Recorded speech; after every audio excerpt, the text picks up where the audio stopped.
오늘 우리가 함께 보실 말씀은 창세기 50장 15절로 26절 창세기를 마지막까지 볼 텐데요. 오늘 함께 읽으실 말씀은 우리 15절에서 21절까지 우리 함께 읽도록 하겠습니다.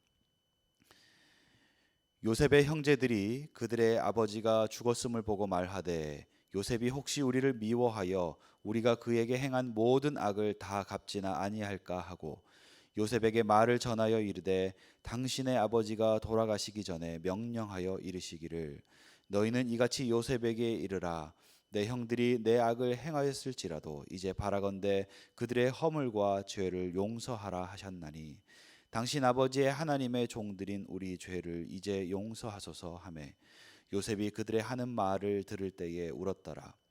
그의 형제들이 또 친히 와서 요셉의 앞에 엎드려 이르되 우리는 당신의 종들이니이다. 요셉이 그들에게 이르되 두려워하지 마소서. 내가 하나님을 대신하리이까.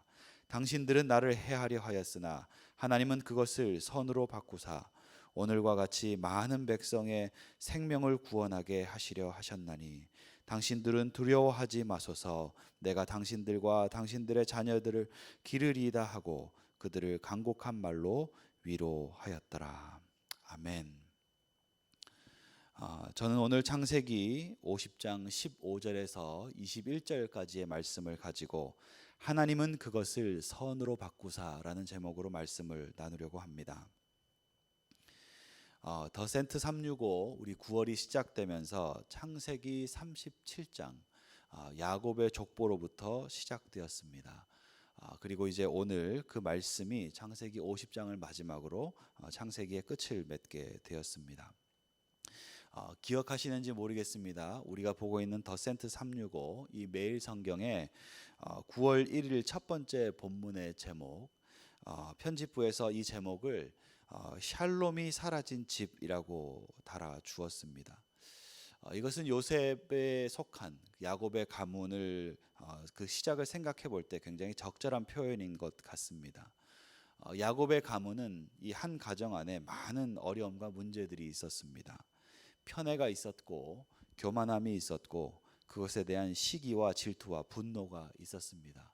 그리고 거짓과 배신이 이 집안 안에 가득했던 것을 우리는 알고 있습니다. 이런 것들이 한 집안 안에 가득한 것을 볼 때 우리 기준으로만 보아도 이 야곱의 집안은 참 답이 없어 보였습니다. 이것이 야곱 집안의 솔직한 모습이었죠. 그런데 이 창세기 37장에서 이제 야곱의 족보들을 넘어와서 창세기 50장에 이르는 동안에 우리는 하나님의 열심을 보았습니다. 그리고 그 하나님의 열심은 야곱의 집안을 완전히 바꾸어 놓으셨죠. The best gift God gives us suffering. 고난은 하나님이 우리에게 주시는 가장 큰 선물이다. 어느 크리스찬 칼럼니스트가 이런 말을 했는데요. 이 말처럼 하나님은 야곱의 가정에 그 가정에서 요셉이라는 인물을 빼어내셔서 그에게 인생의 큰 고난을 겪게 하시죠. 그러나 이 고난은 그냥 한 사람을 망가뜨리는 그런 고난이 아니라 결과적으로 하나님께서는 요셉에게 내린 고난을 선하게 사용하셔서 이제 요셉뿐만 아니라 야곱 가문에 큰 회복과 보호의 은혜를 주셨고 이제 하나님의 뜻을 이룰 수 있는 섭리를 마련하셨다라는 것입니다. 요셉으로 인해서 이제 야곱의 집안은 온 가족이 다시 평안함으로 다시 모일 수 있게 되었고 기뻐하며 그 하나님의 부르심을 말년에 받을 수 있는 그 기쁜 큰 영광스러운 죽음을 맞이할 수 있는 그런 일이 이제 야곱 가문에 생기게 되었습니다. 야곱은 성대한 장례식을 치렀고 이제 그의 자녀들은 부족한 것 하나 없이 야곱으로부터 축복과 예언을 받아들고 새로운 인생을 시작할 수 있는 발판이 마련된 것이죠. 이것이 한편의 영화였다면 아마 여기서 영화의 이야기가 끝났을 것 같습니다. 그런데 우리가 보고 있는 성경의 말씀은 우리가 보기 좋게 각색된 영화가 아니기 때문에 이제 그 다음의 이야기가 우리에게 펼쳐지고 있는 것이죠. 오늘 본문의 시작을 함께 보겠습니다. 창세기 50장 15절 말씀입니다. 요셉의 형제들이 그들의 아버지가 죽었음을 보고 말하되 요셉이 혹시 우리를 미워하여 우리가 그에게 행한 모든 악을 갚지나 아니할까 하고 오늘 말씀의 시작은 야곱이 죽자 불안해진 요셉의 형제들이 아버지의 유언인 듯한 말을 전하며 자신들을 용서해 달라는 간청으로 시작됩니다. 무엇이라고 이야기합니까? 16절입니다. 요셉에게 말을 전하여 이르되 당신의 아버지가 돌아가시기 전에 명령하여 이르기를. 17절 너희는 이같이 요셉에게 이르되 내 형들이 내게 악을 행하였을지라도 이제 바라건대 그들의 허물과 죄를 용서하라 하셨나니 당신 아버지의 하나님의 종들인 우리 죄를 이제 용서하소서 하매 요셉이 그들이 그에게 하는 말을 들을 때에 울었더라. 형들은 지금 요셉이 혹시 자신들에게 복수할까 해서 요셉에게 찾아가 아버지의 유언인 듯한 말을 하면서 요셉에게 다시 한번 완전한 용서를 확인받고 싶어 하고 있습니다. 이 형들이 아버지의 말이라고 요셉에게 전한 것은 혹 그 아버지 야곱이 했을 수도 있는 말이지만 지어낸 말일 가능성이 큽니다. 야곱이 이 말을 아마 하고 싶었다면 그것은 형제들에게 했을 말이 아니라 요셉을 불러다가 요셉에게 했을 법할 말이죠. 그런데 요셉은 기억하지 못하는 이 말을 형들이 아버지가 이런 말을 했다 이러면서 요셉에게 가서 이야기하고 있는 것이죠. 왜 형들은 이렇게까지 말을 만들어서 요셉에게 이 용서를 구하는 말을 하고 있는 것일까요? 우리가 말씀을 이렇게 조금만 살펴보아도 우리 마음에 느껴지는 것처럼 그 형들은 지금 불안해하고 있기 때문입니다. 요셉의 형제들이 불안해한 것이 무엇입니까? 요셉이 혹시나 자신들에게 복수할까봐 그 복수가 두려워서 불안해하고 있는 것이죠. 형들의 이런 마음, 이런 생각은 일반적인 상황에서는 얼마든지 있을 수 있는 그런 생각일 것 같습니다. 그 부모가 살아있을 때는 그 억울함과 분한 감정을 다 참고 있다가 이제 부모가 돌아가신 후에는 그 형제 간의 정을 끊거나 그것을 복수하거나 다투고 싸우는 일이 우리가 살아가는 세상에는 너무나 많이 있기 때문입니다. 어쩌면 세상에서는 이런 것은 상식인 것 같습니다. 복수를 유예해 주는 것, 조금 미뤄두었다가 상황이 이제 끝나면 이제 그에 대한 복수를 시작하고 보복을 시작하는 것. 그렇기 때문에 형들은 불안해하고 있는 거죠. 이 형들의 불안한 마음, 이것을 조금 더 깊이 들여다보면 그 불안한 마음의 근원이 어디 있는지를 조금 더 살펴볼 수 있을 것 같습니다. 무엇 때문입니까? 믿지 못하기 때문입니다. 불신하기 때문입니다. 무엇을 믿지 못합니까? 요셉이 진정으로 자신들을 용서한 것인지, 옛날에 자기들이 한 잘못이 이제 요셉의 마음속에서 정말 다 사그라진 것인지, 요셉의 마음을 알 수 없기 때문에, 요셉의 마음을 믿을 수 없기 때문에 그들은 불안한 것이죠. 상황을 있는 그대로 받아들이지 못하고 그들이 누리고 있는, 요셉으로부터 얻고 있는 그 축복된 상황을 있는 그대로 누리지 못하고 이제 아버지가 죽었으니 이 아버지가 돌아가신 사건이 나에게, 우리에게 어떤 영향을 줄까 걱정부터 시작하고 있는 바로 그 마음, 그것은 요셉을 믿지 못하는 그 불신이 그들 마음 가운데 깊이 사로잡고 있다는 것을 우리에게 보여주고 있는 것입니다. 그러나 성도 여러분, 불신이 우리에게 줄 수 있는 것이 무엇입니까? 눈치 보듯이 상황을 보면서 우리가 그 상황 하나하나를 머릿속으로 계산하고 그 마음 가운데 불안함을 가지고 그런 것들을 살펴볼 때 우리의 마음에는 자연스럽게 오해가 자리 잡게 되어 있습니다. 상황을 왜곡되게 볼 수밖에 없는 것입니다. 상황에 대해서 눈에 보이는 대로, 자기 마음에 느껴지는 대로 즉흥적으로 반응하고 해석하면 여러분, 그곳은 언제나 왜곡이 생기고 갈등이 생긴다는 것을 기억하시기 바랍니다. 예를 들어 볼까요? 마음이 불안한 사람은 연애를 해도 늘 불안합니다. 사랑받지 못한 어떤 여자분은 늘 사랑을 해도 그것이 혹시 내가 버림받는 그 슬픈 사랑으로 끝나버리지 않을까 하는 불안한 마음을 늘 가지고 있습니다. 그래서 사랑한 사람과 만나도 온전한 행복을 누리지 못하고 불안한 마음 속에 머물게 되는 것이죠. 엄마와 아이들은 어떻습니까?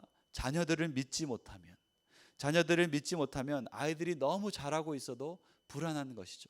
혹시 엇나갈까 봐, 혹시 이 아이들이 가다가 어느 상황 속에 잘못되어 버릴까 봐, 망가져 버릴까 봐 늘 마음속에 불안함을 가지고 있는 거죠. 사실은 그 불안함을 가지고 아이들을 잘해주려고 이렇게 막 만지고 아이들을 고쳐주려고 할 때 아이들이 망가진다는 것을 우리는 모르기 때문에 그러는 거죠. 더 자세히 들여다보니 불안의 근원이 어디 있습니까? 불안의 근원은 바로 그 대상에게 문제가 있는 것이 아니라 나의 불안정한 마음 상태, 내 속에 그 불안의 문제가 있는 것을 우리는 볼 수 있게 됩니다. 우리가 사랑받지 못했기 때문에, 인정받지 못했기 때문에, 무엇인가에 눌려서 주눅이 들었기 때문에, 혹은 우리 가정에 상처가 있기 때문에, 바로 이 야곱의 집안에 일어난 일처럼 내 과오가 있기 때문에, 그들이 잘못한 것이 있기 때문에 그들의 마음이 일그러져 있는 것, 사단은 이 일그러진 틈을 이용해서 우리 마음 가운데 불안함을 집어넣고 그 불안함으로 상황을 왜곡되게 하고 갈등을 부추기는 것입니다. 그런데 사랑하는 성도 여러분, 이것이 과연 요셉의 형들만의 문제일까요? 그렇지 않은 거죠. 한 가지 짚고 넘어가야 할 것이 여기에 있습니다. 이것은 이 불신과 불안함이라는 것은 누군가 특정한 사람의 문제가 아니라 일그러진 마음과 일그러진 성품을 가지고 있는 우리 모두의 문제가 아닐 수 없습니다. 모든 사람이 가지고 있는 근본적인 그 문제가 바로 이 불안함과 불신에 대한 문제인 것이죠. 하나님께서 이 아침에 우리 마음 가운데 불안함과 불신을 떨쳐주시기를 간절히 기도하고 축복합니다. 건강한 마음을 주시고 건강한 영성을 주시고 정말 하나님의 눈으로 이 세상을 바라볼 수 있는 그런 은혜가 우리 모두에게 있게 되기를 축복합니다. 아마도 요셉이 그조차도 믿음으로 생각하는 사람이 아니었다면, 세상적인 계산에 빠져있는 사람이었다면 요셉은 당연히 그 형들에게 복수했을 수 있을 것입니다. 최소한 그 형들에게 베풀어 주었던 은혜를 멈출 수도 있었을 것입니다. 요셉에게는 그런 힘도 있었고 그가 그럴 수 있는 자격도 있었고 명분도 있었다라는 것이죠. 그런데 여러분, 오늘 우리가 말씀에서 발견하는 것은 무엇입니까? 요셉은 이미 그가 과거에 겪은 상처의 문제들, 그 형님들과의 그 갈등의 문제들, 그가 당한 그 억울함과 고난에 대한 문제들을 초월해 있었다라는 것이죠. 그래서 요셉은 형들이 자기에게 목숨을 구걸하며 간청하며 나올 때 그 말을 듣자마자 그는 눈물이 복받쳐 올랐습니다. 그는 울었던 것이죠. 만일 요셉이 보복할 생각이 있었다면, 그들이 형들을 아버지가 이제 죽었기 때문에 형들에게 복수할 생각이 있었다면 그는 울지 못했을 것입니다. 그는 얼굴을 굳히거나 혹은 정말 그 형들에게 이제 때가 됐다 하면서 미소를 날렸을 수도 있을 것입니다. 그런데 그가 형들의 말을 듣자마자 그 마음에 슬픔이 차오르고 눈물을 흘렸다라는 것은 형들의 그 불안한 모습을 보고 요셉이 마음이 아팠다라는 것을 의미하는 것이죠. 요셉의 마음이 왜 아팠습니까? 그의 마음속에는 이미 복수심이 사라졌기 때문입니다. 그의 마음속에는 형들에 대한 미움이 이미 지워졌기 때문입니다. 왜 그의 마음속에 복수심과 미움이 지워질 수 있었습니까? 그는 상황을 상황으로 보지 않았기 때문입니다. 하나님에 대한 신뢰와 믿음이 그 마음의 상처들을 다 회복해 주셨기 때문입니다. 이제 요셉의 마음속에 자리 잡은 것은 세상적인 억울한 마음이 아니라 하나님의 뜻을 통해서 세상을 바라볼 수 있는 그 믿음의 눈이 고난 가운데 생겨났기 때문에 그는 더 이상 그 형들에게 복수할 마음도 보복할 마음도 없었던 것이죠. 그래서 요셉은 그 형들의 모습이 안타까웠고, 그래서 요셉은 눈물을 흘렸던 것입니다. 사랑하는 성도 여러분, 우리도 이런 눈을 가질 수 있는 은혜와 축복이 있기를 바랍니다. 우리의 문제들을 바라보며 그 문제에 억울함에 눌려 사는 것이 아니라, 이 문제가 없어져야만 내 마음이 편해지는 것이 아니라 하나님이 주시는 관점으로 믿음의 눈으로 문제를 바라볼 수 있을 때 우리의 문제는 사라지고 상황은 역전되는 것을 믿으시기 바랍니다. 정신건강에 대한 연구 자료를 보면 인지 재구성이라는 개념이 나옵니다.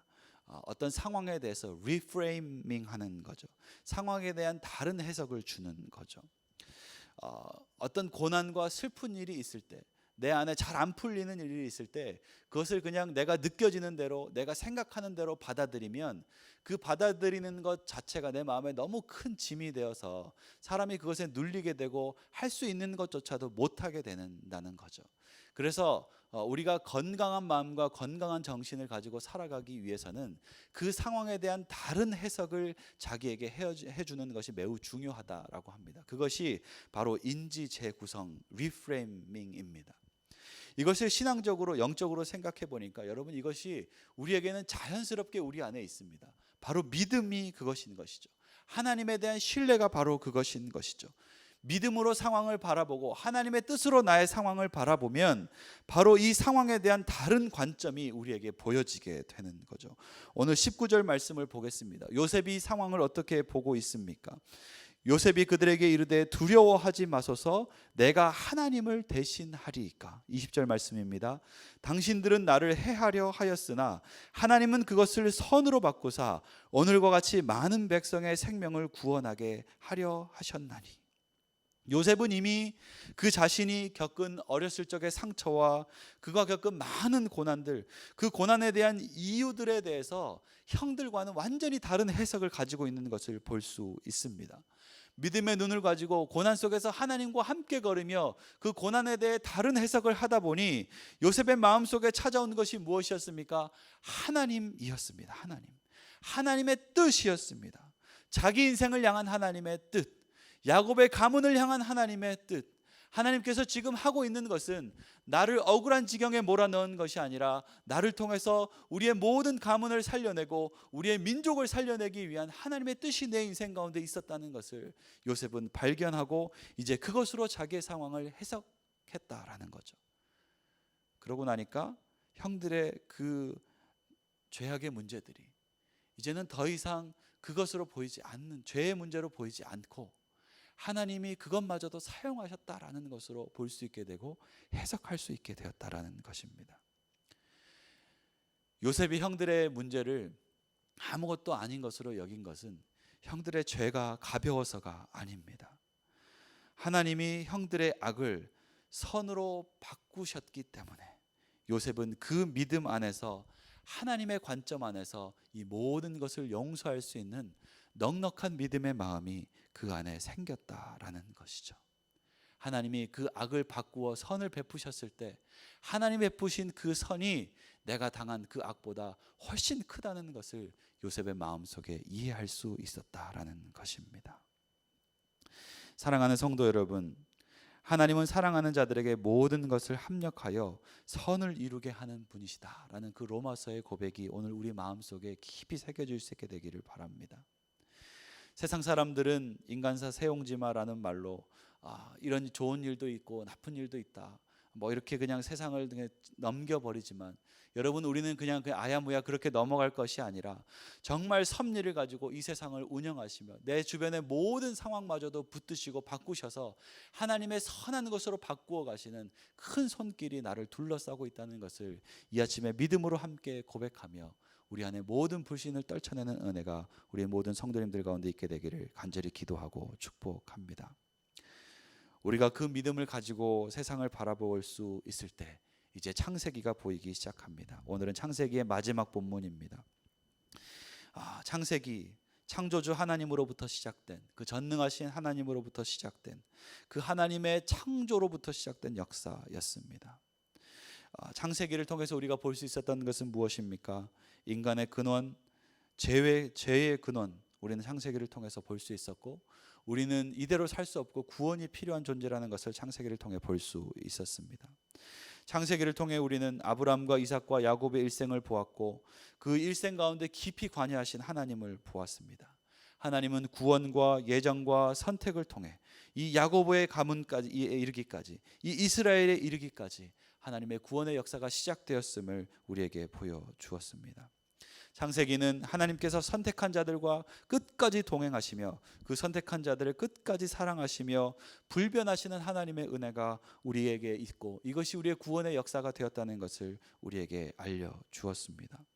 이제 창세기는 이 마지막에 요셉의 일생까지 보여주면서 하나님께서는 이스라엘 백성이 애굽에서 큰 민족을 이루며 이제 하나님의 구원의 역사를 이룰 한 민족으로 다져지게 하시는 것, 비록 고난을 사용하실지라도 이제 하나님께서는 그 역사를 이루기 위하여 이스라엘을 여기까지 길러 오셨다는 것을 우리에게 보게 하셨습니다. 창세기 그 이스라엘의 가족의 역사를 통해서 하나님의 그 언약의 진실성을 우리에게 가르쳐 주었고, 하나님이 주관하시는 구원의 섭리와 그 역사는 이삭이 아무리 못났을지라도, 야곱이 아무리 비뚤어진 성품을 가졌을지라도, 혹은 라반과 같은 그런 방해가 있더라도, 애굽의 왕 바로와 같은 그런 역사들이 있더라도, 세상 그 누구도 이제 하나님의 역사를 바꿀 수 없고, 하나님의 은혜의 역사를 흐름을 끊을 수 없고, 하나님의 섭리만이 우리에게 이루어진다는 것을, 하나님의 구원의 역사를 여전히 우리에게 이루어지고 있다는 것을 가르쳐주는 것이 바로 이 창세기입니다. 그래서 해밀턴의 창세기 주석에서는 이 창세기 마지막 5장 50장 우리 15절에서 마지막까지의 말씀에 대해서 이렇게 소제목을 달고 있습니다. The will of God triumphs in adversity. 역경 가운데서도 반드시 승리하시는 하나님의 뜻.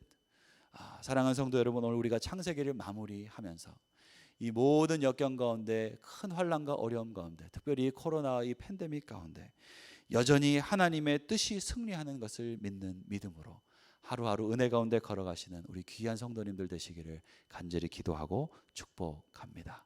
우리 함께 기도하시겠습니다. 우리 올려드린 제목을 보고 우리가 함께 기도하겠습니다. 첫 번째 기도 제목입니다. 죄로 가득한 인간의 삶에 찾아와 인류 구원을 이루시는 선한 역사로 바꾸시는 하나님, 오늘 내 삶 속에도 찾아오셔서 붙들어 주시고 오직 주님의 선한 뜻만 이루어지게 하여 주옵소서.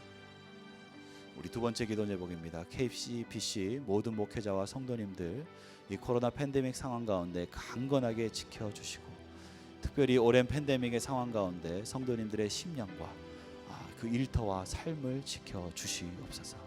우리 세 번째 기도 제목입니다. 우리 어린 자녀들 붙들어 주셔서 온라인 예배 중에도 하나님을 깊이 만나는 예배자 되게 하시고, 온라인 수업 가운데서도 하나님의 비전을 품고 미래를 준비하는 성실한 자녀들 되게 하여 주옵소서. 우리 네 번째 유익상 문희경 선교사님 위해서 기도하겠습니다. 스페인 세비야 신학교 사역을 하고 계신데요.